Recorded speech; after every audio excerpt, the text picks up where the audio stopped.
बिस्मिल्लाहिर्रहमानिर्रहीम। अस्सलाम वालेकुम नाज़रीन, आप देख रहे हैं सवालनामा सुनो टीवी पर। मैं हूं बैरिस्टर एहतशाम अमीरुद्दीन। आज की सबसे बड़ी खबर, अमेरिका के सदर जो बाइडन का पाकिस्तान के जौहरी असासों के हवाले से गैर जिम्मेदाराना बयान। सदर जो बाइडन ने कहा है कि पाकिस्तान शायद दुनिया के ख़तरनाक तरीन अक़वाम में से एक है क्योंकि इसके जौहरी हथियार गैर मुनज़्ज़म हैं। ये प्रेसिडेंट बाइडन का रिस्पॉन्स था और इसके बाद फिर इसका रद्द अमल पाकिस्तान की तरफ से आया। फ़ॉरेन ऑफिस ने डीमार्श किया और उसके अलावा पाकिस्तान के नेशनल लेवल के जो पॉलिटिकल लीडर्स हैं उनकी तरफ से भी इसकी मज़म्मत की गई है।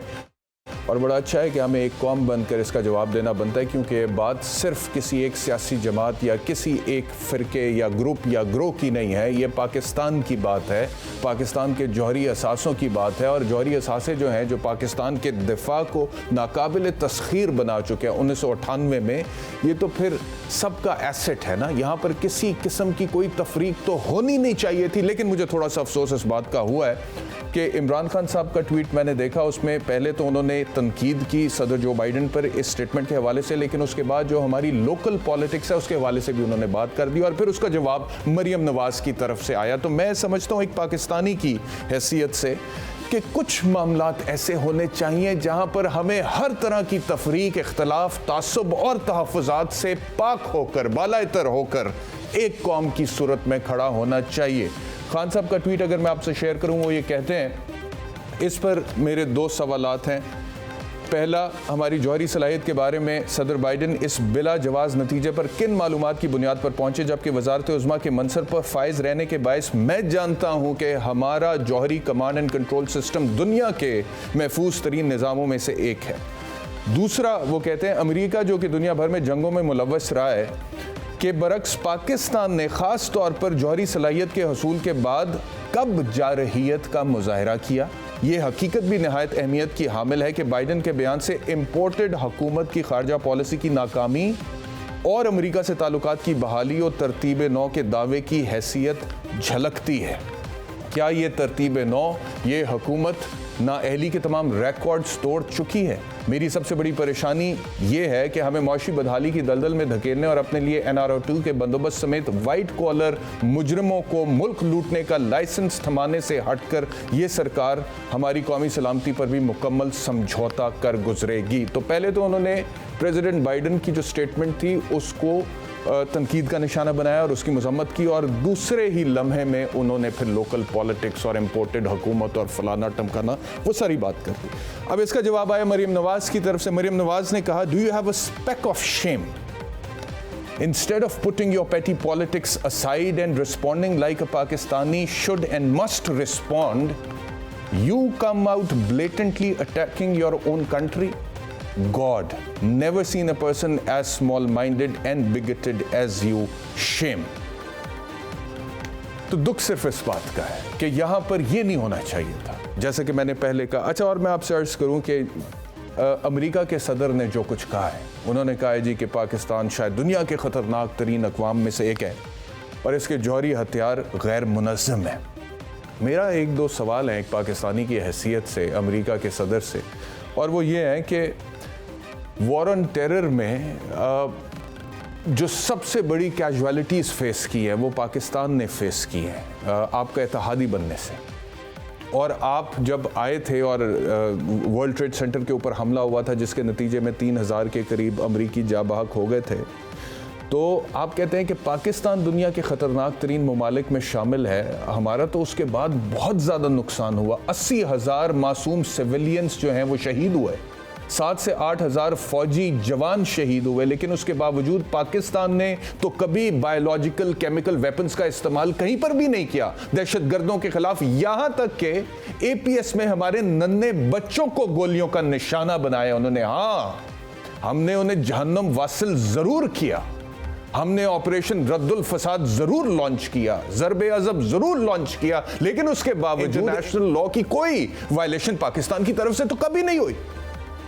कब केमिकल बायोलॉजिकल वेपन्स तोरा बोरा की पहाड़ियों पे पाकिस्तान की फौज ने बरसाए दहशतगर्दों को निशाना बनाने के लिए? कब कोई ड्रोन अटैक्स पाकिस्तान ने ऐसे किए जिसके नतीजे में निशाना तो दहशतगर्दों को बनाना था, लेकिन साथ साथ किसी मस्जिद या मदरसे में कुरान पढ़ने वाले सैकड़ों बच्चे हलाक हो गए, दर्जनों मासूम शहरी हलाक हो गए? कब पाकिस्तान ने ऐसे किया? कब पाकिस्तान ने हिरोशिमा या नागासाकी पर एटमी धमाका किया? 1945 में सेकेंड वर्ल्ड वॉर, पूरी दुनिया तारीख जानती। पाकिस्तान ने तो कुछ ऐसा किया ही नहीं। पाकिस्तान ने जवाब दिया, ऑपरेशन लॉन्च किया।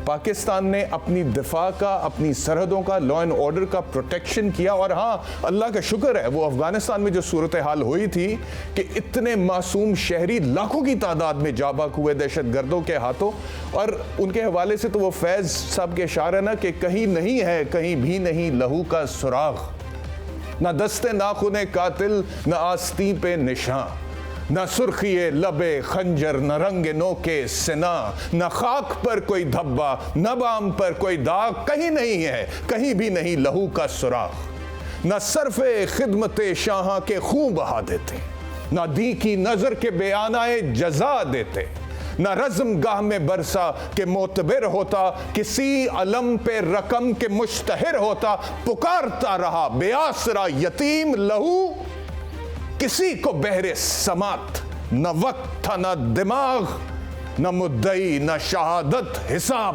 पाक हुआ। ये खूने खाक नशीना था, रिस्क खाक हुआ। ये हुआ अफगानिस्तान। और क्या किया अमेरिका ने? लेकिन हमारे साथ जो कुछ हुआ, बड़ी जिम्मेदारी के साथ हमने ऑपरेशंस लॉन्च किए, उसका जवाब दिया, दहशतगर्दों को पकड़ा, जहन्नम वासिल हुए, बहुत सारे मुल्क बदर हुए, कलदम तंजीमों को यहाँ से भगाया।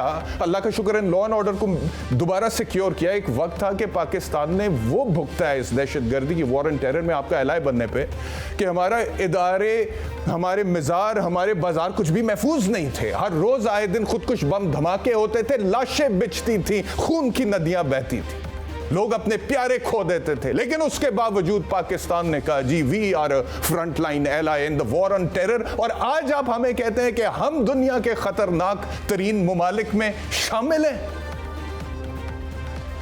What an irony, what an irony. और दूसरी बात मैं अर्ज करूं कि मेरी फिर रिक्वेस्ट है, सबसे रिक्वेस्ट है मेरी, अपने पॉलिटिशियन से, अपनी इस्टेब्लिशमेंट से, पाकिस्तान के तमाम स्टेक होल्डर से रिक्वेस्ट है, और बसद एहतराम रिक्वेस्ट है, और मिन्नत वाली रिक्वेस्ट है सर, कि मेरी बात सुने। हमारे ज़ाती बड़े इख्तलाफात हैं, हमारे सियासी नज़रियाती इख्तलाफात हैं, हम हो सकता है कई जगहों पर एक दूसरे की शक्लें देखने को राज़ी ना हो, लेकिन उसके बावजूद at the end of the day we are the citizens of Islamic Republic of Pakistan.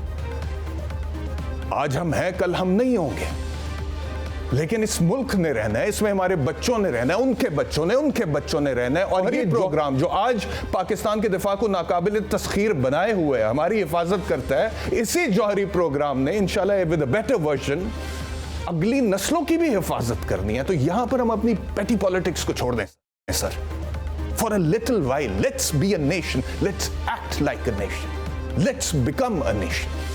मुझे याद है 98 में जब हिंदुस्तान ने एटमी धमाके किए थे और उसके जवाब में पाकिस्तान ने फिर फैसला किया और एटमी धमाके हुए, तो 24 साल पहले की बात है, मैं गवर्नमेंट कॉलेज लाहौर में पढ़ता था। हमारे एक दोस्त ने कुछ लाइंस लिखी थी इसके हवाले से अंग्रेज़ी में, that this was one of the rare occasions that we as a nation had the courage to decide, one of the rare occasions when we as a nation upheld our pride, when abandoned by all we fought alone। यानी कि वो Clinton ने कहा था नवाज शरीफ को कि भाईजान एटमी धमाके नहीं करने तो हिंदुस्तान के, लेकिन हमारा बड़ा मसला हो सकता था उस टाइम का अगर हम ना करते। तो मैं क्रेडिट सबको जाता है, मियां नवाज शरीफ को जाता है, उस वक्त की ऑपोजिशन को जाता है, इस्टेब्लिशमेंट को जाता है, फौज को जाता है, पूरी पाकिस्तानी कौम को जाता है यकजोई। और उस बच्चे ने, 18 साल के बच्चे ने 24 साल पहले ये बातें कही थी, that one of the rare occasions we as a nation had the courage to decide,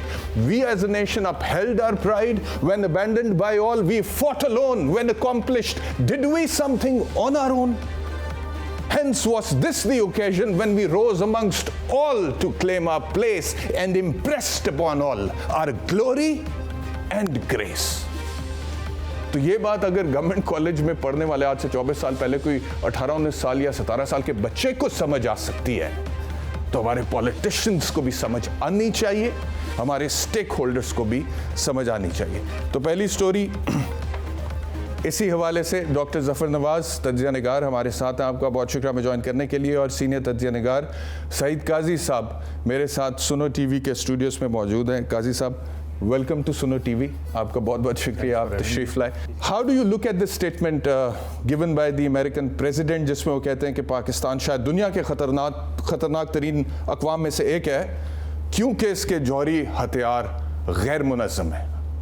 क्या कहेंगे? देखें, ये तो एक हम वैसे तो बड़ा कहते हैं कॉन्स्पिरेसी थ्योरीज की बात करते हैं, लेकिन आप ये देखें कि किस मौके पे वो ये बात कर रहे हैं। एक ऐसे मौके पे जब हम कैश स्टाफ्ड हैं, एक ऐसे मौके पे कि जहाँ हमारे ख़िलाफ़ माशी दहशतगर्दी की एक तवील तारीख़ है जो हमें यहाँ तक लेकर आई है। तो मुझे लगता है कि जो ये एक रियल इंटेंशंस थी उसकी, ये और लोग बहुत जिक्र करते रहे। जैसे मैं अभी आपके दफ्तर में बैठा बता रहा था कि इस पर कैसर बंगाली साहब का क्या टेक था, डॉक्टर अकबर जैदी साहब का क्या टेक था, we are being brought to our knees financially. तो ये अब उन्होंने ये बात कर दी कि ये उनका इंटेंशन है, या उन्होंने अपनी पॉलिसी स्टेटमेंट दे दी है। क्या इंटेंशन है? वो हमें डिफैंग करना चाहते हैं। देखिए ना, इस वक्त $50 बिलियन का आपका डेफिसिट है। ये सारे जितने आपके आए हैं, ये जो मैं जिन्हें लिक्विडेटर्स कहता हूँ, मोइन कुरैशी से शुरू हो जाएं, उससे पहले these are all economic liquidators. यानी इस मुल्क को लिक्विडेट किया, हमें एक कंज्यूमर सोसाइटी में तब्दील किया, डी इंडस्ट्रियलाइज किया, पैसे कर्जा लो और जनाब ज़िंदगी चलाओ। और आज ये मामला है कि आज किसी को कुछ पता नहीं है, आज 4 हफ्तों के आपके पास पैसे रह गए हैं और एन उस वक्त पे हमें वो ब्लैकमेल कर रहे हैं। तो there is a method in this madness. They know कि जो है हम बड़ी मुश्किल में हैं, वो जानते हैं कि हमारे पास पैसे नहीं है, उन्होंने सब कुछ ये खेल किया। और अच्छा, वो कैसा, एक तो ये भी जानते हैं कि हमारे पास पैसे नहीं है, वो ये भी जानते हैं कि IMF पे हमारी डिपेंडेंसी है, वो ये भी जानते हैं वर्ल्ड बैंक पे हमारी डिपेंडेंसी है, वो ये भी जानते हैं कि हम चाइना सऊदी अरब की तरफ भी देख रहे हैं और अमेरिका का एक किरदार तो है। हालांकि चाइना काफ़ी हद तक, मतलब कि now we are living in a bipolar world. अब अमेरिका वाहिद सुपर पावर तो है नहीं, लेकिन उसके बावजूद किसी ना किसी हद तक अमेरिका जो कर सकता है मैनेज करने की कोशिश तो करता है। और वो ये भी देख रहे हैं कि इस वक्त पाकिस्तान के अपने अंदर कितनी नफरत पनप रही है, कितनी डिवीजन है, कितनी तकसीम है। क्या वो ये भी देख रहे हैं? देखिए, बिल्कुल वो देख रहे हैं, मगर सवाल ये है कि देखें ना, ये डिवीजन जो है इस वक्त आपकी रूलिंग एलीट में डिवीजन है। आपकी इशराफिया जो है, ठीक है, इमरान खान की पॉपुलैरिटी है और वो सब कुछ है, मगर सवाल ये है कि यहाँ पर जितना आप तेज़ी से तब्दीलियाँ कर रहे हैं, कुछ समझ लगती है आपको? आज क्या है, कल क्या है, एक अजीब गैर यकीनी की कैफियत में आप हैं और इसमें बिल्कुल अटर फेलियर है इसका। सवाल ये है जो आपने बड़ी इंपॉर्टेंट बात की कि यहाँ कोई 4 बंदे बैठे हैं, कोई इकोनॉमिस्ट बैठे हैं जिनके मफादात जो हैं वो अपने रिज्यूमे लेके जूतियाँ ना चटकाते हो IMF और वर्ल्ड बैंक में, जो कि मोस्टली होता है यहाँ पे। तो यहाँ बैठ के आपको इस इकॉनमी को रिट्रीव करने के लिए सोचना है, यहाँ बैठ के देखना है कि ब्लीड कहाँ पर हो रही है। कोई एक प्रोग्राम, कोई एक बात हुई है कि यार देखें ये IPPs में आप ब्लीड हो रहे हैं, आप कहाँ पे आपकी इकॉनमी ब्लीड हो रही है, कहाँ पे हम अपनी सॉवरेनिटी आपकी जो है माशी होती है। इंडिया को इंडिया से बात करके देखे ना कोई इस तरीके से, वो रशिया से भी अब डील कर रहा है, वहाँ से भी सामान ले रहा है, चाइना से भी ले रहा है, उधर से भी ले रहा है। तो मेरे ख्याल में इनको अपने गिरबान में देखना चाहिए। आज हमारे साथ ये क्यों हुआ, इसकी सिर्फ एक वजह है। एक वजह वो ये है कि क्या $7-8 बिलियन मांगे तांगे के हैं हमारे पास, और इंडिया को कहें वो डीनिकुलराइज करे अपने आप को, साइन करे उस पर NPT पे या उस पर, उसके पास $550 बिलियन पड़ा हुआ है भाई। अच्छा, ये मैं हैरान हूँ काजी साहब इस बात पे, ये मतलब कि आप वाकई में आपने हिंदुस्तान की मिसाल दी, अब वहाँ पे मोदी सरकार है। अच्छा जी, उसके हवाले से इंटरनेशनल लेवल पर रिपोर्ट्स हैं कि जो माइनॉरिटीज़ के साथ सलूक वहाँ पर हो रहा है और जिस तरह से रियासती जबर की एक दास्तान रकम हो रही है हिंदुस्तान में बहुत सारे लोगों के खिलाफ, उसमें मुसलमान भी हैं, दीगर माइनॉरिटीज़ भी आती हैं। जो रुझान है वो एक्सट्रीमिस्ट है, RSS की आइडियोलॉजी है, फिर उसको बुचर ऑफ गुजरात का टाइटल मिला हुआ है, गुजरात में जो कुछ उसने किया। लेकिन उसके बावजूद हिंदुस्तान के हवाले से बाइडेन साहब का ऐसा कोई स्टेटमेंट आता नहीं। और पाकिस्तान, जैसे कि मैंने पहले कहा कि भाई आपकी वॉर एंड टेरर में एलाय बन के हमने तकरीबन कोई $150 अरब का नुकसान उठाया इकोनॉमी का। आप कहते हैं $20 अरब दे दिया था पाकिस्तान, $150 अरब का नुकसान उठाया पाकिस्तान की मईशत ने। और उससे बढ़कर ये कि जाने दिए 80,000 7-8 हज़ार फौजियों ने, बाकी सिविलियंस ने। और अब आपको पाकिस्तान खतरनाक लग रहा है, ये जौहरी प्रोग्राम खतरनाक लग रहा है। मैंने आपके प्रोग्राम में ये बात की थी या कहीं की थी मैंने पीछे पूछा, एक लेस्को के साबिक चीफ से पूछा, मैंने कहा यार ये हम बर्बाद हो गए, इंडिया जो है वो आगे, उसकी क्या वजह है? उसने सिर्फ कहा एक मुआहदा देख लें, ये जो मुआहदे हमने बिजली के किए थे सिर्फ दो लफ्ज़ हैं कि बाय और पे, बिजली खरीदो, नहीं खरीदते तो पैसे दो। इंडिया ने क्या किया? बाय एंड पे। पैसे तब देने हैं जब बिजली लेंगे आपसे, तो 150 से 200 बिलियन, मेरा जाती असेसमेंट है, वर्ल्ड बैंक की असेसमेंट $50 बिलियन की है। ओ भाई आपने खोखला किया, आपने कार्टलाइज की इकॉनमी, आपने ये आज फिर कह रहे हैं, एक साहब को मैं देख रहा था, हमारे दोस्त हैं, मेहरबान हैं, मोहब्बत करने वाले हैं, इमरान खान साहब को कहते हैं प्राइवेटाइजेशन कर दें, ये कर दें, वो की नहीं आपने। 100 आपने इंडस्ट्री, यहाँ आपने डी इंडस्ट्रियलाइज नहीं किया। ये पूरा मॉडल जो है इस वक्त आप यूके में किसी को फ़ोन करके देखें, आज इस्तीफा आता है लिज ट्रस का या कल आता है, ये देख लेंगे आप आने वाले दिनों में, प्रॉपर्टियां कोलैप्स कर रही हैं। तो कोई आदमी बैठ के सोच सकता है कि यार हम एक पिटे हुए मॉडल में बैठे हैं जो कि मईशत का जो हमें यहाँ तक ले आया है। बात क्या हो रही है? ये जो अभी आपने इमरान खान साहब और मोहतरमा उनकी बात बता दी है, एक दूसरे को गालियाँ दे रहे हैं, आप ये करें और आप वो करें। हाँ, ये मैं ज़रूर कहता हूँ कि ये सारे, और मैं ये इसमें कोई डिस्टिंक्शन नहीं करता। हफीज़ शेख जब इसके साथ था, इमरान खान साहब के साथ था, तो तब भी he was part of that, वो लिक्विडेटर जो थे, जिसकी वो किताब का बड़ा मशहूर जिक्र करते हैं, वो तो बड़ी सतही सी बात है, वो ज़्यादा गहरी बात है, वो जो किताब हम कहते हैं ना उसकी, इकोनॉमिक हिटमैन वाली। तो बात ये है कि यहाँ पे किसी को एहसास है, मेरा नहीं ख्याल। और अब जवाब क्या देंगे आप क्या ये, अगर आप हमें वो बेल आउट भी क्या देनी है उन्होंने, $50 बिलियन कौन देगा आपको? अमेरिका बादर दे देगा। There are no free lunches, ठीक है ना। आप अपने अंदर अपने पाँव पे खड़े नहीं हुए। बैनुल-अक़वामी सतह पे पाकिस्तान को किस हद तक पाकिस्तान की आवाज़ मौसर है? मिसाल के तौर पे मैं एक बात कर रहा हूँ, देखिए मैं तो आपको याद होगा ये बैरूनी साजिश के बयानिए के हवाले से जब मैंने तनकीद की थी इमरान खान साहब के मौक़िफ़ पे, तो बहुत सारे लोगों ने मुझ पे ये इल्ज़ाम लगाया कि पता नहीं ये अमेरिका को प्लीज़ करना चाहता है। तो मैं तो अमेरिका का चेहरा खोल के आज सबके सामने रख रहा हूँ। आप पाकिस्तान की बात है ना, अमेरिका का चेहरा खोल के सबके सामने रख रहे हैं। देखिए, I was just trying to make a list of the countries जो अमेरिका ने अटैक किए हैं हिस्टोरिकली, ठीक है। आप वर्ल्ड वॉर 2 को 1 को भूल जाएं, जो भी उनका किरदार था उसके अंदर, Vietnam, Nicaragua, Mozambique, Cuba, Iraq, Afghanistan, and the list goes on and on and on. Latin America में जाके देखें, ठीक है। केमिकल बायोलॉजिकल वेपन्स कभी पाकिस्तान ने इस्तेमाल किए? नहीं, उधर से अमेरिका ने किए सर, बिल्कुल जाहिर है। एटम बम तक उन्होंने, एटम बम हिरोशिमा नागासाकी पे पाकिस्तान ने तो नहीं फेंका, बल्कि उनके एक बड़ा, मुझे समझ नहीं आती ये मतलब कि गट्स चाहिए इस तरह से कहने के लिए। एक बंदा आपके साथ, एक मुल्क आपके साथ मिलके वॉर ऑन टेरर में आपका एलाई बन के उसने कुर्बानियों की अखीर कर दिया है, और आज आपकी आंख में वही खटक रहा है। यार वो तो इनको, मैं अब क्या, आप टीवी है आपका, टीवी की वक्र पॉलिसी होती है, तो they are following on each other. इन्होंने गोरी चमड़ी वाला कुछ तीसरे दर्जे का डिप्लोमेट मिल जाए तो लेटे हुए होते हैं। ये क्लास जो है एज अ क्लास बैंकरप्ट है। मुझे ये बताएं कि ना, आप जिस कौमी गैरत की बात करते हैं, आप कभी देख लें, मैं कभी इस्लामाबाद में था तो मैं जाके एम्बेसीज में देखता था कि इनकी हालत क्या है।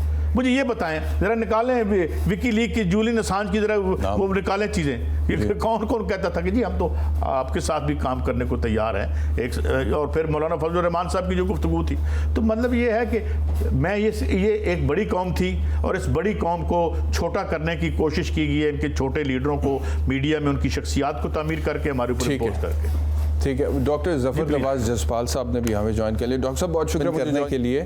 ये जो अमरीकी सदर का आज बयान आया जिसमें उन्होंने पाकिस्तान के जौहरी असासों के हवाले से गैर जिम्मेदाराना स्टेटमेंट पास किया, and they need to understand that Pakistan is a sovereign state and Pakistan has an armed forces जिसकी दुनिया में तारीफ़ होती है। 6 नंबर पे दुनिया की सबसे बड़ी फ़ौज है। बाकी जितने भी मामलात इस्टेब्लिशमेंट के, सियासी जमातों के आपस में इख्तलाफात हैं या इस्टेब्लिशमेंट की सियासत में मुदाखलत है, मैं कहता हूं कि मैं नहीं कहता कि उस पर तनकीद ना करो, आप जरूर करें, बट देयर सर्टेन पॉइंट्स जहां पे हमें मुनहसिल कौम इकट्ठे होने की जरूरत है। तो यहां पर तो हमें होने की जरूरत है सर, क्योंकि ये तो किसी एक का, PMLN का, PTI का, PDM का, एस्टेब्लिशमेंट का, फौज का, सिविलियन का या किसी और शोबे जिंदगी से ताल्लुक रखने वाले की बात नहीं है, ये पाकिस्तान की बात है। तो व्हाट वुड यू से इन रिस्पॉन्स?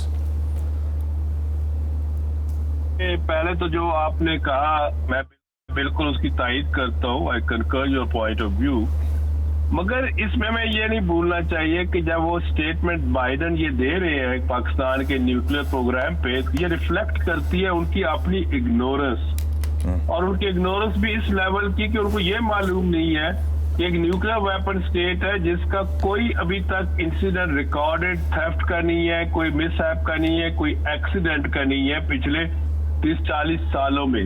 दूसरा, उनको ये नहीं मालूम कि इंटरनेशनल एटॉमिक एनर्जी एजेंसीज की फ्रीक्वेंट विजिट्स होती हैं हमारे सिविलियन न्यूक्लियर प्रोग्राम के साथ, और हमारे साथ वो कोऑर्डिनेशन में हमारा सेंटर ऑफ एक्सीलेंस जो वर्क कर रहा है, जिसमें आप ट्रेनिंग देते हैं लोगों को कि वो न्यूक्लियर के ऊपर किस तरह सेफ्टी सिक्योरिटी मेंटेन करेंगे।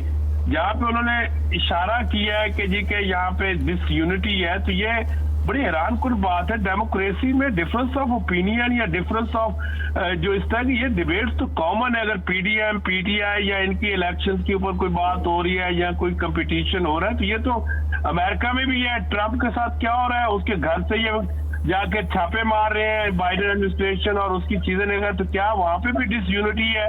और दुनिया के सबसे ज्यादा न्यूक्लियर आर्सेनल तो उनके पास है, क्या वहां पे ये जो उनकी डिसयूनिटी है उसकी वजह से पूरी दुनिया को खतरा है, जहां पे अमेरिकन मिसाइल हर जगह पे जो डिप्लॉयड है वो जा सकते हैं? तो लिहाजा ये उनकी इग्नोरेंस है, और मेरा ख्याल है कि ये उनका अनइनवाइटेड या बिल्कुल ही किस तरह का स्टेटमेंट है जिसके ऊपर बंदा हंस ही सकता है। यहाँ उनकी डॉक्टर साहब मुझे ये भी बताएं, डॉक्टर साहब ये भी बताएं कि why this discrimination between Pakistan and India on behalf of the United states of America, कि हमने पिछले दिनों हिंदुस्तान के हवाले से कुछ ऐसी खबरें भी सुनी थी कि उनके जौहरी प्रोग्राम के हवाले से कुछ फार्मूलाज वगैरह हमने सुना था कि वो कुछ पता नहीं मार्केट में अवेलेबल हैं, कुछ इस तरह की बात वगैरह आई थी।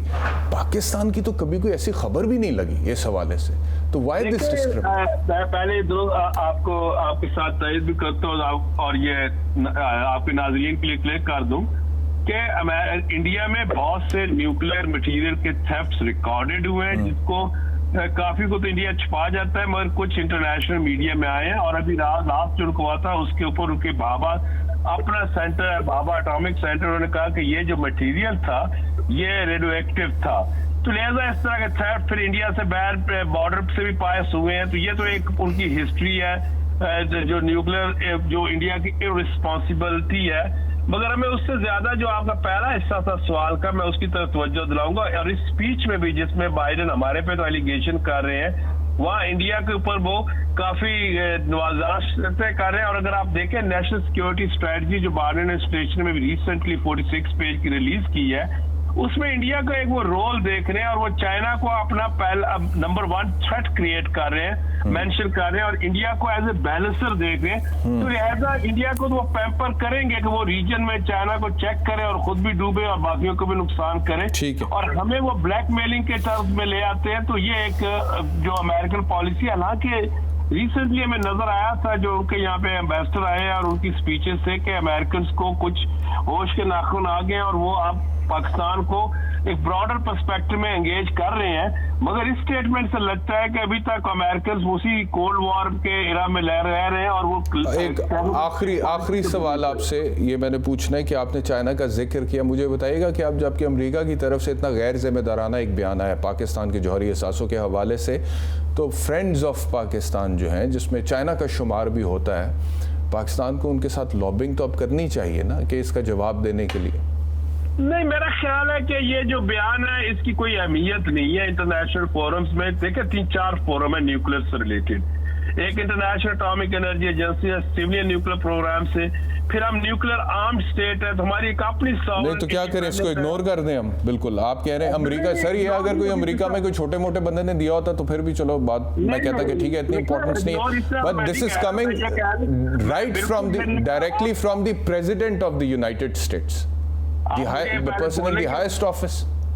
आप पहले मुझे बात तो करने का मौका दे। मैं कह रहा हूँ इग्नोर करने का मेरा मतलब ये है कि हमने कंडेम कर दिया, मगर इसके ऊपर इसको इस तरह अहमियत देना कि जी कि बहुत बड़ी कोई चीज है, तो ये इस तरह की स्टेटमेंट्स वो अमेरिकन रूटीन में भी देते हैं, उनके प्रेसिडेंट ने दी है। मैं आपसे इत्तेफाक नहीं करता इस बात पे मैं आपसे इस बात पे इत्तेफाक नहीं करता। देखें सर, पाकिस्तान के जौहरी सासों के हवाले से अगर उन्होंने ये कहा है, मैं ये नहीं कह रहा कि हम कोई डांग सोटा उठा के निकल पड़े, मैं सिर्फ ये कह रहा हूँ कि इंटरनेशनल लेवल पे लॉबिंग बहुत इंपॉर्टेंट है और पाकिस्तान हमेशा से इसमें कमजोर रहा है। ये हमारा मसला है, चाहे वो मसला कश्मीर है, चाहे वो कोई और इशू है रीजनल इंटरनेशनल लेवल का, उसमें हमने जिस तरह से एडवोकेट करना चाहिए हम कर ही नहीं सके। हमें पता ही नहीं लगता कि हमने कैसे करना। ये पाकिस्तान के माने, अपनी गलती माने, हमारा है इशू सर। ये आपका व्यू पॉइंट है पाकिस्तान की। अच्छा, फिर आप मुझे बताइए कि कश्मीर के इशू को जिस तरह से इंटरनेशनल लेवल पे एडवोकेट किया जाना चाहिए था, क्या रियासत पाकिस्तान कर सकी है, हुकूमत पाकिस्तान कर सकी है in light of the international law and treaties? कर सकें? मेरा ख्याल है कि हुकूमत पाकिस्तान की जितनी कैपेसिटी है वो भी तो देखनी चाहिए। आपके इंटरनल इकोनॉमिक स्टेबिलिटी है, पॉलिटिकल स्टेबिलिटी है, फॉरेन पॉलिसी, और ये चीजें जो है ये स्टेबिलिटी के साथ लिंक्ड होती हैं। तो यही तो मैं आपको कह रहा हूँ कि वो कैपेसिटी बढ़ाने की जरूरत है, कैपेसिटी बढ़ाने की जरूरत है। मेरा ख्याल है कि बेहतर करने की तो हर वक्त जरूरत रहती है और करनी चाहिए। जी, बहुत शुक्रिया डॉक्टर जफर जसपाल साहब। एक ब्रेक का वक्त हो गया, ब्रेक के बाद वापस आते हैं। Welcome back to Sawalnama. Senior analyst Saeed Qazi साहब हमारे साथ हैं और हमें ज्वाइन किया आरिफ चौधरी साहब ने। आप सीनियर वकील हैं, आपका भी बहुत शुक्रिया चॉइस साहब। But before I go to चॉइस साहब, कैसे ये बाइडेन साहब का एक शॉट है मेरे पास, मेरी टीम ने कुछ तरतीब दी है, ये ज़रा दिखाते हैं। He is the oldest president of the United states. इससे पहले इतना उम्र सीधा मेरे इल्म में नहीं है, शायद बरस लंबी तारीख, either one of the oldest और one of the oldest, you know. और फिर ये कैंसर सर्वाइवर भी हैं। कुछ तबीयत भी मेरे तबीयत भी इनकी ठीक नहीं रहती है, वो बाज़ औक़ात कैमरे के सामने हमें थोड़े लड़खड़ाते भी नज़र आते हैं। उनका अंदाज़े तकल्लुम और what's going on in his mind. Then one of the footages I saw कि जिसमें वो मीडिया टॉक कर रहे थे और उसके बाद उन्होंने ऐसी हवा में कर दी। देयर वाज नोबडी देयर, कोई भी नहीं था, लेकिन उन्हें लगा कि कोई खड़ा और वो ऐसे हाथ हिलाने की कोशिश करे, मिलाने की कोशिश करे। तो फिर क्या वाकई सीरियस नहीं लेना चाहिए जो डॉक्टर कह रहे थे? पहली बात तो ये है कि स्टिल द प्रेसिडेंट सर। देखिए, आप जब भी अपने हुक्मरानों को देखते हैं तो आपको थोड़ा सा अंदाज़ा होता है कि वो जो उनकी रूलिंग एलीट जो इनको गढ़ के लेके आती है, ये पहले बात ज़हन से निकाल दें कि अमेरिका का सदर जो है वो एक पूरा एक जकड़बंद किस्म का निज़ाम है जिसमें से ये गुजर के आते हैं। तो आप देख लें, एक तरफ अब डोनाल्ड ट्रंप है, वो एक अजाब की तरह नाजुल हो रहा है। 2024 5 नवंबर को आ रहा है, उसके घर पे छापे मारे हैं, पकड़ सकते नहीं है उसको, क्योंकि कुछ कम से कम 10-15 लाख उसका फॉलोअर है जिसके पास बंदूकें हैं। मैं भी मुशाहिद हुसैन सैयद साहब को इसी बात पे उनसे गुफ्तगू अपने प्रोग्राम में कर रहा था। तो अमेरिका में बाकायदा सीरियसली लोग सिविल वार के बारे में बात कर रहे हैं। किताब आई है बारबरा वाल्टर की, अपना फाइनेंशियल टाइम्स ने लिखा है कि अगर इसको हाथ डालेंगे तो यहाँ एक सिविल जो है जंग शुरू हो जाएगी। अमेरिका में 36 करोड़ हथियार हैं आम लोगों के पास, 33 करोड़ की आबादी में, और हाईली पोलराइज सोसाइटी इस वक्त। इतनी पोलराइज्ड है कि मुझे एक मुशाहिद हुसैन सैयद साहब ने एक फिगर बताई कि आज से 50-100 साल पहले 8 से 10% ऐसे डेमोक्रेट्स थे जो कहते थे कि हम अपने रिश्ते शादियां भी नहीं करेंगे रिपब्लिकन से। अब वो 90% से ज़्यादा है, और इस तरीके से शदीद पोलराइजेशन है वहाँ पे आप जो देख रहे हैं। तो मैं समझता हूँ कि ये भी लोग कह रहे हैं, अल्लाह ताला उनको सेहत ज़िंदगी दे, कि शायद जो कामिला हैं जो वाइस प्रेसिडेंट हैं उन्हें ये टेन्योर ना पूरा। आखिरी सवाल है इस हवाले से, और वो ये है कि बाइडेन साहब की अपनी जो भी कंडीशन है मेडिकल पॉइंट ऑफ व्यू से या उनकी उम्र को सामने रखते वो अपनी जगह पे, लेकिन इस तरह का स्टेटमेंट अगर अमेरिका का सदर दे रहा है तो क्या वो अपनी इनफरादी हैसियत में दे रहा है या अमेरिकन इस्टेब्लिशमेंट के मंशा या उनकी मर्जी के बगैर वो नहीं दे सकता? एक बिल्कुल आपने एक तो ठीक बात की, और दूसरी बात जरा और भी गौर से सुने। मैंने गालबन कहीं पढ़ा था कि कोई एक्टर इंडिया का मेल ट्रीट हुआ था उनकी जो एयरपोर्ट पे, अमेरिकन एयरपोर्ट पे। तो इन्होंने ये कहा था कि जनाब हम वापस जो भी अमेरिकन डिग्नेटरी आएगा या कोई बंदा आएगा, हम उसके साथ वही सलूक करेंगे जो हमारे साथ हुआ था। उसने क्यों कह लिया और हम क्यों नहीं कह पाए? देखिए ना, मुझे उन्होंने ऑफिशियली माफी मांगी। गालबन शाहरुख के साथ हुआ था या किसी और के साथ ये वाकया हुआ था, वो शाहरुख एक्टर ही है ना उनका। तो लेकिन मेरा सवाल हालात ही कोई मेरा सवाल ये है कि अमेरिका के थिंक टैंक्स तो हैं, 50-50 साल की प्लानिंग होती है, 100-100 साल की प्लानिंग होती है। पुरानी जो प्लानिंग्स होती हैं वो डीक्लासिफाई कई दहाइयों बाद होती हैं। ये जो स्टेटमेंट है, क्या हमें इसे सिर्फ एक फ़र्द वाहिद का स्टेटमेंट लेना चाहिए, who happens to be the president of the United States, या इसके पीछे बाकायदा कोई सोच है, थिंक टैंक है, इस्टेब्लिशमेंट है? बिल्कुल है। इसमें ख़ास तौर पर जो उनकी ज्यूज़ की लॉबी है, इंडियन लॉबी वहाँ पे बहुत ज़्यादा मजबूत है।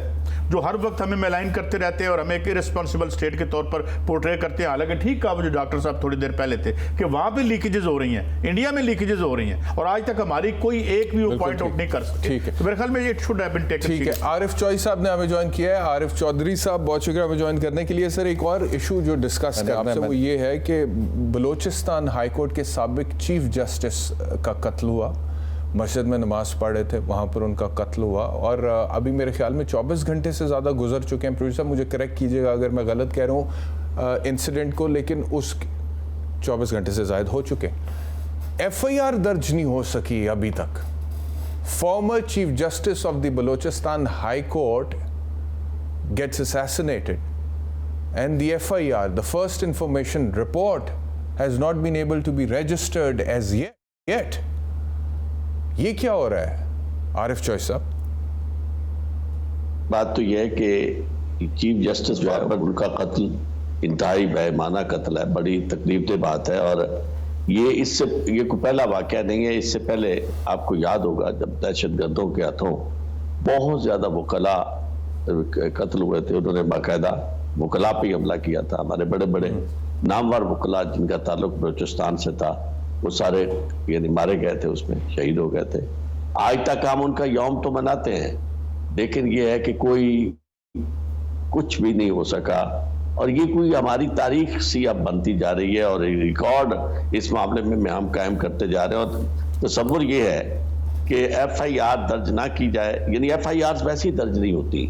बहुत सारी चीजें तो इसलिए दर्ज नहीं होती कि हम ऐसा नहीं चाहते कि हमारा ये रिकॉर्ड आए कि हमारे जुर्म बहुत हो रहे हैं। दूसरी बात यह है कि FIR आपको पता होगा ये थानों में जहाँ FIR ज्यादा दर्ज होना शुरू हो जाए वो थानेदार जो है वो वहाँ नहीं रहता। और नहीं, लेकिन ये ऐसा तो नहीं हो सकता ना आरिफ चौधरी साहब। देखिए मेरी मैं इसकी तरफ आ रहा हूँ। ये जो मामला है, चूंकि इस मामले में यानी कत्ल वाज़े तौर पर यानी किसी के जेहन में है नहीं कि यानी अगर कल्प्रिट सामने हो या उनके जेहन में कोई कॉन्सेप्ट हो तो फिर उसके बाद FIR सोचा जा रहा है। और यही बात खतरनाक होती है हर केस में, जब आप केस की FIR दर्ज करने से पहले बहुत टाइम लें और बहुत देर, जितनी देर गुजरेगी वो केस को खराब करती है। यानी सजा से लोग इसी वजह से बच जाते हैं कि वो कहा जाता है कि ये जो FIR है ये बड़ी ही डिलिब्रेशंस के बाद और बड़ी सोच विचार के बाद ये दर्ज की गई है। इतना delay in lodging an FIR is fatal to a prosecution case. तो मैं ये समझता हूँ कि ये नाअहली है उसके पास उन स्टेट एजेंसीज के जिनका ये काम है लॉ एंड ऑर्डर कायम करना, और ये उनकी नाअहली का नतीजा है कि अभी तक उन्हें समझ नहीं आ रही कि वो क्या करें। गुजारिश है चौधरी साहब, गुजारिश ये है कि पहली बात जो आपने कहा कि वो जो भी लोग इसके पीछे इसमें मुलव्वस हैं शायद उनकी निशानदेही नहीं हो पा रही, इस वजह से वो वहाँ पर टाइम ले रहे हैं FIR के इंदराज के हवाले से। तो ये तो आपको भी पता है और आप माशाल्लाह बड़े सीनियर वकील हैं और मुझे पता है आपको पता है कि FIR तो फिर अगर जाहिर बात है FIR is the first report of an incident, और अगर आपको नहीं पता कि कौन इस मामले के पीछे है तो फिर वो नामालूम अफराद के ख़िलाफ़ दर्ज होती है। बाद में जब FIR का इंदराज हो जाता है तो फिर तफ्तीश और तहकीक के ज़रिए उन नामालूम अफराद को ट्रेस करने की कोशिश की जाती है और उसके मुख्तलिफ तरीक़ेकार हैं। मौके के अगर कोई विटनेस, अब मस्जिद में अगर उनका कत्ल हुआ है तो मेरा ख्याल है अगर वो उस वक्त बाजमात मस्जिद में नमाज पढ़े होंगे तो और भी तो लोग होंगे, या आते जाते किसी ने उन कातलों को मस्जिद के अंदर घुसते हुए या बाहर निकलते हुए देखा होगा। उनकी बाद में शनाख्त परेड, आइडेंटिफिकेशन टेस्ट परेड जो कि स्पेशल जुडिशल मैजिस्ट्रेट करता है वो हो सकती है, वो सब कुछ हो सकता है। बट दी रिक्वायरमेंट, बुनियादी fundamental requirement before all of that is the registration of FIR। मुझे ये जाती तौर पर लगता है कि बलूचिस्तान की जहाँ बाकी इतनी महरूमियाँ, वहाँ पे एक बहुत बड़ा मसला सूबा बलूचिस्तान के साथ जो रकबे के एतबार से हमारा सबसे बड़ा सूबा है वो ये है कि हमारा प्रॉपर लॉ एंड ऑर्डर वहाँ पे हम केटर ही नहीं कर पा रहे। वहाँ पे दो तरह के एरियाज हैं सर, एक A एरिया है, एक B एरिया है। A एरिया वो है जहाँ पर पुलिस स्टेशंस मौजूद हैं और B एरिया वो है जहाँ पर पुलिस है ही नहीं बलूचिस्तान की। वहाँ पे लेवीज करते हैं काम, और वो आपको पता है कि उस हद तक मेरा नहीं ख्याल कि वो उनकी कैपेबिलिटी है। तो ये तो जुल्म है, ये वो काम है जो हुकूमतों के करने वाले हैं सर, जो नहीं। मैं अब आपको एक अर्ज करूँ, आपने जवाब बड़ा तफसीली दिया है। बात यह है कि इस मामले में एक चीज ज़हन में रखनी चाहिए हमें कि ये एक पहलू है जो बड़ा आपने जबरदस्त तरीके से बयान किया, लेकिन इसके साथ ये जो FIR प्रॉम्प्टली रजिस्टर होती है और उसमें नामालूम अफराद होते हैं, बाद में जब शामिल होते हैं जिक्र आइडेंटिफिकेशन परेड की नौबत आती है तो उतना ही वो केस जो है वो कमजोर हो जाता है। अब तक जो सजाएं लेकिन डिले से भी तो कमजोर होता है ना सर, डिले से तो बहुत ही ज्यादा कमजोर हो जाता है। मैं आपसे एग्री कर रहा हूँ, लेकिन इसमें सबसे पहली और आखिरी बात यही है कि नाअहली है, वहाँ इनकॉम्पिटेंस के अलावा वहाँ लैक ऑफ रिसोर्सेज है, और दूसरी ये है कि अटेंशन जो है जिस चीज की तरफ तवज्जो दी जानी चाहिए, देखिए वो तवज्जो नहीं है। लॉ एंड ऑर्डर जो है ये सबसे ज्यादा नंबर 1 और ऐसा सूबा है हमारा सबसे ज्यादा सेंसिटिव सूबा है, और स्ट्रेटेजिकली उसकी सेंसिटिविटी का अंदाजा हर शख्स को है कि वहाँ यानी, और हमारी ये सूरत हाल होना कि हम कल्प्रेट्स को अगर शिनाख्त नहीं कर सकते तो हमें ये अंदाजा होना चाहिए वहाँ तो पाकिस्तान के खिलाफ एक जंग लड़ी जा रही है। ये जुर्म की सरकोबी के लिए सर एक चीज़ मैं आपसे रिक्वेस्ट करूँ आरिफ चौधरी साहब, मैं कायद साहब की तरफ भी जाता हूँ, ये जो कह रहे हैं कि वो इदारे क्लेम करते हैं कि ऑपरेशन के बाद कामयाबी हुई है, देखिए मेरी बात सुने, लॉ एंड ऑर्डर जो है वो फौज का काम है। नहीं, लॉ एंड ऑर्डर नहीं, मुझे एक सवाल है मेरा, आरिफ चौधरी साहब भी मुझे बता दें, आप भी बता दें, लॉ एंड ऑर्डर जो है मर्डर, रेप, रॉबरी, ये तो आपकी यार ये बंद करें मेरे कान में आवाज़। पुलिस है, उसके बाद ये आपके जो इदारे हैं वो कर सकते हैं, फौज का तो ये काम नहीं है। फौज का तो काम नहीं है, लेकिन फौज को जहाँ पे in aid of civil power आप इस्तेमाल करना चाहते हैं, आप भाल सफाई में भी बुलाते हैं, आप कोरोना में भी बुलाते हैं, आप सैलाब में भी बुलाते हैं, आप दीगर मामलात में भी बुलाते हैं, लेकिन कहने का मकसद ये है कि how do you feel as a Pakistani कि एक सूबा है हमारा मिनरल रिसोर्सेज में रिच है, वो सुई से गैस अब तो खत्म होगी, डिप्लीट हो गई, एक जमाने में सुई से गैस निकल रही थी और पूरे पाकिस्तान को आ रही थी, अभी बहुत कुछ है वहाँ, ठीक है, अभी मैं सुना है कि काफी हद तक वो डिप्लीट हो चुका है, सुई वाला जो मामला है, अभी काफी तकरीबन majority of the gas reserves Pakistan में से जो हम सारे इस्तेमाल करें वो सिंध से आ रहे हैं। अच्छा जी, रेकोर्डिक है अपना कायद साहब, जिसमें जी सोने और तांबे और मिनरल्स और रिसोर्सेज जो हैं ज़ेरे ज़मीन हैं, ठीक है, $500 बिलियन तक कहते हैं। और लॉ एंड ऑर्डर की ये सिचुएशन है कि 90% of the area is not covered by the Balochistan police. Can you imagine sir? नहीं, देखिए इसमें 2-3 डायमेंशन आप देखें, वहाँ के बासी नीचे वो गैस पे जब तैर रहा था तो हमारी छोटी छोटी बच्चियाँ लकड़ियाँ चुन रही होती थी जब गैस चलाने के, आग जलाने के लिए। वो ऐसा बदनसीब सूबा है कि उसके नीचे दौलत के अंबार हैं और उसके ऊपर जिल्लत भरी जिंदगी है। किसकी जिम्मेदारी है? ये रिकॉर्ड पे मेरी डॉक्टर इकरामुल हक से और 2-3 बातों से सेक्रेटरी मिनरल से बात हुई, मैंने कहा हमें क्या जरूरत है ठेका देने की, can't we do it ourselves, सारे हमारे कर्जे उतार दे 500-600 बिलियन, जी कर सकते हैं हम कर सकते हैं। आज की दुनिया में एक इश्तार देना है, आपने कंसल्टेंट हायर करना है, ओ भाई इसको कैसे निकालना है बताओ, वो कहेगा जी ये मशीन इधर से मिलेगी, ये मशीन इधर से मिलेगी, खर्चा बड़ा है, खर्चा बड़ा है, शर्म नहीं आती, खर्चा बड़ा है। $17 बिलियन इस मुल्क की एलीट खा जाती है अकॉर्डिंग टू UNDP, ये खर्चा बड़ा है। 17, ये मेरी फिगर नहीं है, चेक करें इसको, $17 बिलियन ये खा जाते हैं। और ये वो एक रिकॉर्ड जो है वो काफ़ी है आपके तमाम ये कर्जे और ये जो आपको रोज़ हमें जूते पड़ते हैं, माफ़ कीजिएगा मुझे, कभी ये हमें कि न्यूक्लियर बंद कर दो, कभी मुबैना तौर पर हुकूमत चेंज कर दो, मैं तो नहीं कह रहा, इमरान खान जो कह रहे हैं, तो ये क्यों है? ये इसलिए है कि यहाँ की अपनी इशराफिया ने वो यहाँ पे माशी टेररिज्म किया है, इन तमाम वारदातियों के, आलमी वारदातियों के साथ मिलकर किया है कि आज हम टके टके को मोहताज हैं। मुझे ये बताएं, आपकी सारी जो है कार्टलाइज हो गई है, मैशियत आपकी क्या है, कर्जा लो खाओ, उस तो बाद सागदार फिर आ जाते ने, ठीक है, उसके बाद आप क्या करो, मनी लॉन्ड्रिंग करो, 1992 का protection of economic reform act बनाओ। ये खानदानों के वजीर खजाना है या हमारे वजीर खजाना है? This is the problem. ये दुनिया का सबसे ऐसा मुल्क है, इसके मौसम, इसका लैंडस्केप, इसके नीचे भरी हुई दौलत के अंबार जो है वो कितने हैं, ऊपर 4 नलायक बंदे हमारे ऊपर आप इम्पोज कर देते हैं, उनको 2 टके के किक बैक के आगे नजर ही नहीं आता, और आज हमारी ये हालत है। ये है बलूचिस्तान। मैंने कैसा एक प्रोग्राम किया था जिसमें मैंने वो एक रिपोर्ट का हवाला दिया था कि पाकिस्तान इंडिया का जो बॉर्डर है ना जी, सिंध की साइड पे, उसमें नीचे गैस रिजर्व्स हैं, ठीक है, और गैस रिजर्व्स जो है ना वो हिंदुस्तान पाकिस्तान, जाहिर बात है अब नीचे रिजर्व्स को तो नहीं ना पता, इधर से पाकिस्तान शुरू हो गया, इधर हिंदुस्तान है, ठीक है।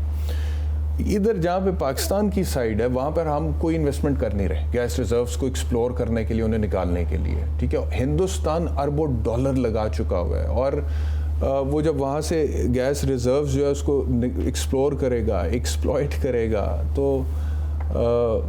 नुकसान हमारा। मैं कल एक और खबर देख रहा था, इस वक्त दुनिया की सबसे महंगी कमोडिटी जिसके लिए लड़ाइयाँ हो रही हैं, ये ताइवान वगैरह, ये वो माइक्रोचिप है, उस पर इंडिया इन्वेस्टमेंट में जा रहा है। 160 बिलियन डॉलर की तो वो सिर्फ आईटी की एक्सपोर्ट है उसकी। दुनिया में सबसे ज्यादा वैक्सीनेशन जो वैक्सीन है वो बना रहा है। तो यार ये क्या है, ये बात समझ नहीं आती। ठीक है आरिफ साहब, last question to you sir. मैं मतलब कि वैसे तो हर इंसान की जान कीमती है, इसमें तो कोई शक नहीं, और एक इंसान का कत्ल पूरी इंसानियत का कत्ल है, ये तो कुरान पाक में लिखा हुआ है। लेकिन जब चीफ जस्टिस, साबिक chief justice Balochistan high court का कत्ल हो जाए और एफआईआर का इंदराज ना हो सके और कातिल ना पकड़े जा सके, तो what message does it give to a common Balochi और अ कॉमन पाकिस्तानी? क्या मैसेज जाता है? कॉमन बलोची को तो ये मैसेज बड़े अरसे से मिला हुआ है कि उनके नाम पे जो डेवलपमेंट फंड या जो चीज़ें वहाँ जा रही हैं वो उन्हें नहीं मिल रही। वहाँ ना इंफ्रास्ट्रक्चर है, जिस तरह काई साहब कह रहे थे, आप भी फरमा रहे थे कि वहाँ पुलिस स्टेशन जितने चाहिए, जितनी पुलिस की नफरी होनी चाहिए वो नहीं है। बदकिस्मती ये है कि जहाँ पुलिस की नफरी भी है वहाँ कौन सा लॉ एंड ऑर्डर कायम है। पाकिस्तान को तो आपने देखे, जब जस्टिस सिस्टम आपका जो है वो कोलैप्स हो जाता है, क्रिमिनल जस्टिस सिस्टम बिल्कुल नहीं रहता, तो उसके बाद वो तो बेचारा ऐसा सूबा है कि वसाइल होते हुए उसके ऊपर पूरी दुनिया की नजरें, आपको अगर जेहन में होगा, मुझसे ज्यादा आप लोग दोनों अक्लमंद हैं, ये जो फुजैरा है यूएई में, फुजैरा की बंदरगाह का वहां से भी कोशिश ये हो रही है कि अगर ये आपकी जो बंदरगाह है इसके अंदर ग्वादर की, अगर ये काम शुरू कर दे तो यकीन माने कि फुजैरा जो है वो वहां कारोबार ठप हो जाएगा।